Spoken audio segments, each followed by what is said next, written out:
Self-Evident is a platform that is dedicated to speaking truths that were once self-evident and doing so in love. Hey guys, welcome back to another episode. And I know I say this every week, but this week I promise this will be a shorter episode. I'm hoping that I'm not going to go over 15 minutes simply because of the subject matter. We are going to be talking about The Bachelor, and I know that many people could care less. So I'm trying to condense my thoughts as much as possible so that it doesn't become a 45-minute rant on why I hate The Bachelor. But before we get into that, I want to tell you about an upcoming event that is actually coming up this weekend. So this is your last week to register if you are in the Midwest area. Illinois Family Institute is hosting their 11th annual Worldview Conference in Downers Grove, Illinois this year. And this year's topic is on the high calling of marriage and family. And it's kind of suitable that we're going to be talking about The Bachelor and how anti-family and in a lot of ways, anti-marriage it is, as opposed to this conference. So this conference is meant for young adults. It's meant for people who are contemplating whether or not they want to get married, contemplating whether or not they want to have a family. And this conference is designed to just get us back to the foundations of what does it mean to be married? What does it mean to have a family? Why are these things high aspirations? We're going to be joined by some amazing men. Scott Phelps from the National Marriage Campaign and a sociologist from the University of Virginia, Dr. Brad Wilcox. This is going to be an amazing event that you do not want to miss. Go to illinoisfamily.org/events to sign up. That's illinoisfamily.org/events. Okay. Like I said, we're going to be getting into The Bachelor today, and I'm not going to be taking so much time on this. Like I said in the beginning, this is, I promise, going to be a short episode, but church leaders last month released an article talking about The Bachelor, and some co-hosts of mine went on the radio talking about this article, but I just thought that we needed to have an episode in the bank on this. So author and theologian Caitlin Scheiss, I think I'm pronouncing her name correctly, recently took an unapologetic stance against Bachelor Nation. And Caitlin Scheiss is a theologian. She's a writer. She graduated from Dallas Seminary, and she is a regular co-host on the podcast called The Holy Post. And they gave her a segment on the podcast, and she just went bananas, basically, of why she views the Bachelor Nation and the shows that they produce, specifically The Bachelor and The Bachelorette, is very damaging for Christians to watch. And her thoughts are summed up as follows, quote, "You are enjoying watching people harm themselves, and that is wrong." That is the thesis of her argument.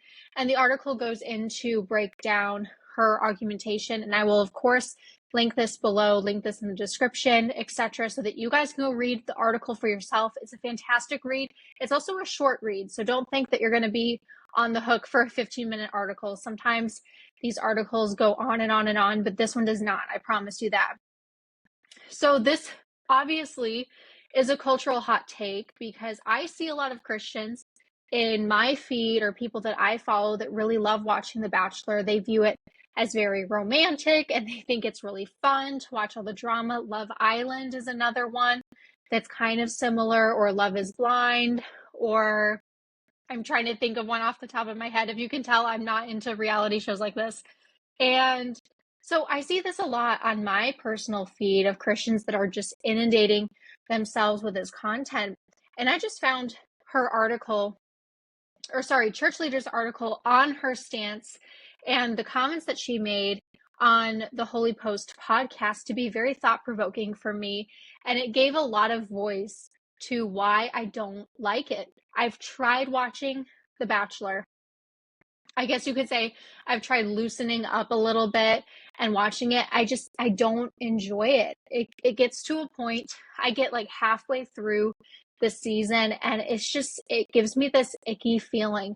You have these women that are so emotional and they're vying for the same man and he's playing everyone's hearts and he's telling all of them basically that he loves them and that he has this connection with them and that he wants to see where this connection goes. And he's telling this to at least 15 different women, and it just gangs the women up on each other. It creates a lot of jealousy and tensions rise, and people are mean to each other.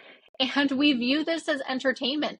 We view people's emotions getting played on as entertainment. And Caitlin Scheiss actually notes that her bold take on the Bachelor Nation is that watching the show is spiritually malformative and even potentially sinful.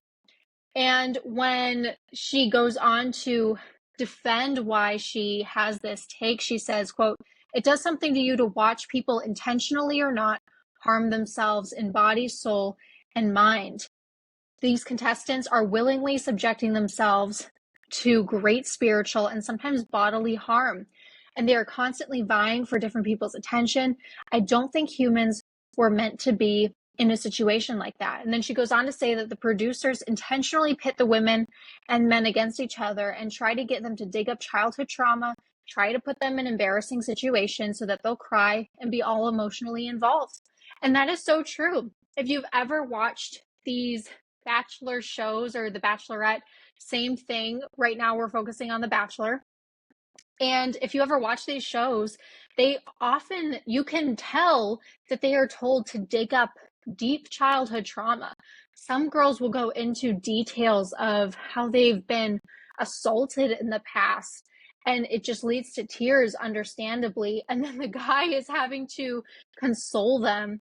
It's very psychologically damaging, I think, to put women in that position where you're told, hey, you need to be as emotional and vulnerable as possible about all these things that have happened in your life for millions of people to see, and so that you can possibly get this guy to like you. It's just very emotionally manipulative to me, if I'm being honest, that they need the content for the views. So they want these women to be as vulnerable as possible, to share as many details as possible, even if the details that they share. And I've heard some details and I'm thinking, girl, you should not have said that on national television. What were you thinking? But then you have to wonder of how much it was actually her choice and maybe she was pressured into it. Like Scheiss's point is by the producers and the director saying, hey, we need more content here. You need to be a little bit more vulnerable. And going back to my main point of just how I've seen these different men who pretend like they can't get a date unless they go on this reality show. And if you see the men that are going on The Bachelor, there is no way that if they genuinely wanted to date and find a spouse and get married, have the same values as their spouse, that they would not go on a TV show, for crying out loud. These men should not have any trouble finding a woman to go on a date with them.